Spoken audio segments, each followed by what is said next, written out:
Hello, co-journeyers, and welcome to the Truth So Help Me Good mini pod. I am your host, Barbara Landry, and together we continue to explore some of the bigger questions about this journey we call life. Have you ever had an experience that just felt too coincidental to be a coincidence? It's almost like a magic moment when you realize the synchronicity of an encounter has meaning far beyond that which you could ever have imagined. When what seems ordinary is suddenly transformed into something extraordinary, even sacred. I believe our lives are filled with invitations to connect. Most of the time, they arrive quietly, disguised as ordinary inconveniences. Such was the case with a package that arrived on our doorstep just a couple of weeks ago. The sender's name was illegible and included the words personal care products.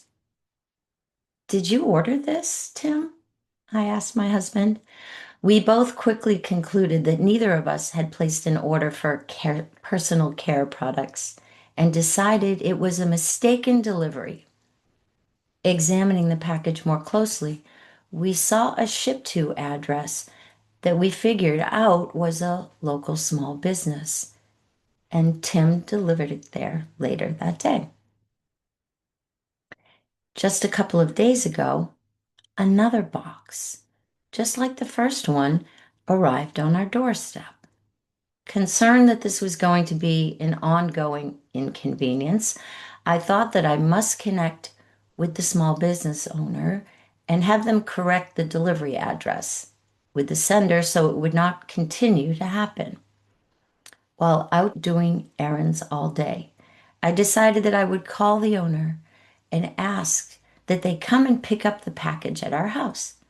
When we connected, she happily agreed to do so and said she would be on her way soon. As the afternoon pressed on, I began to have concerns because I would have to leave soon to join the Wellspring Singers for our Thursday evening volunteer singing at the community hospice house here in Merrimack. I called the business owner to see where she was.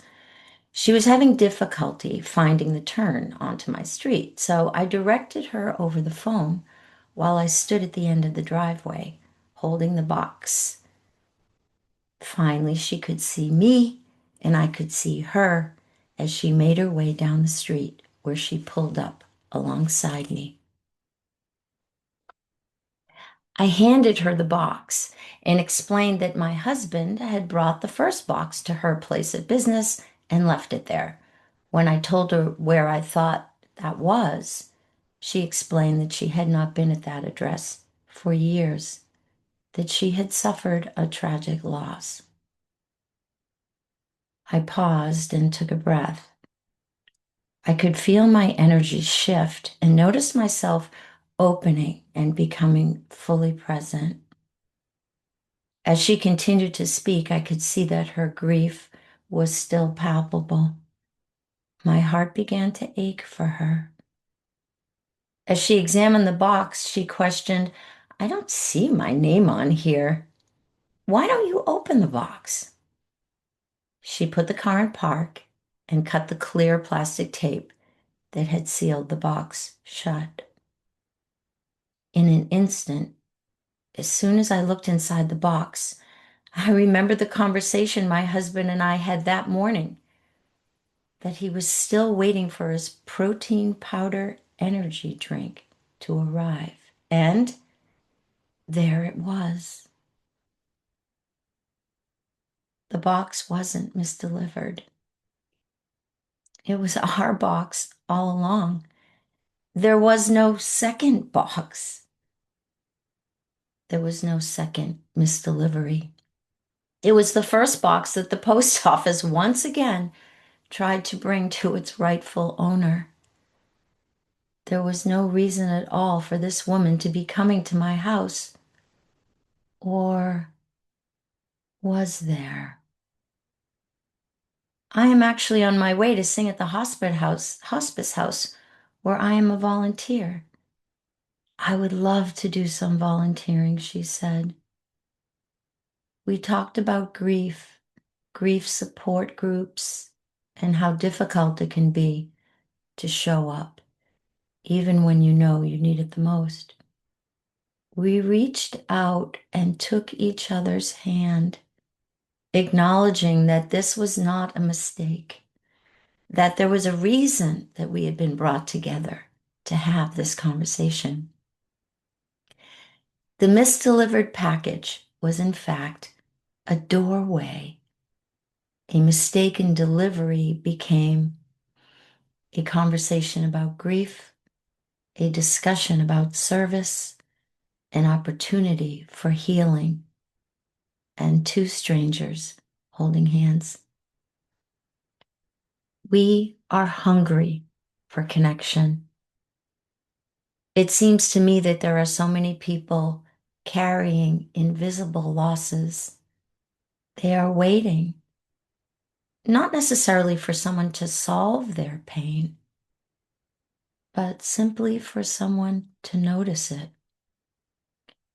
I wonder how many opportunities for connection pass us by because we're in a hurry, or because we assume an interruption is just an inconvenience.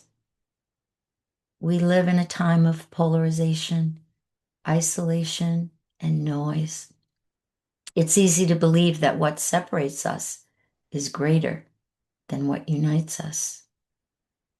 The antidote may not be found in grand gestures or political solutions. It may begin in something as simple as opening the door when someone comes to pick up a package. This week, I'd like to invite you to pay attention. Notice the person in front of you, the cashier, the neighbor, the stranger, the friend who lingers a little longer in conversation. Perhaps what looks like an interruption is actually an invitation. Perhaps there are no accidents. Perhaps our stories are constantly trying to bring us closer to one another. Thank you, co-journeyers, for listening.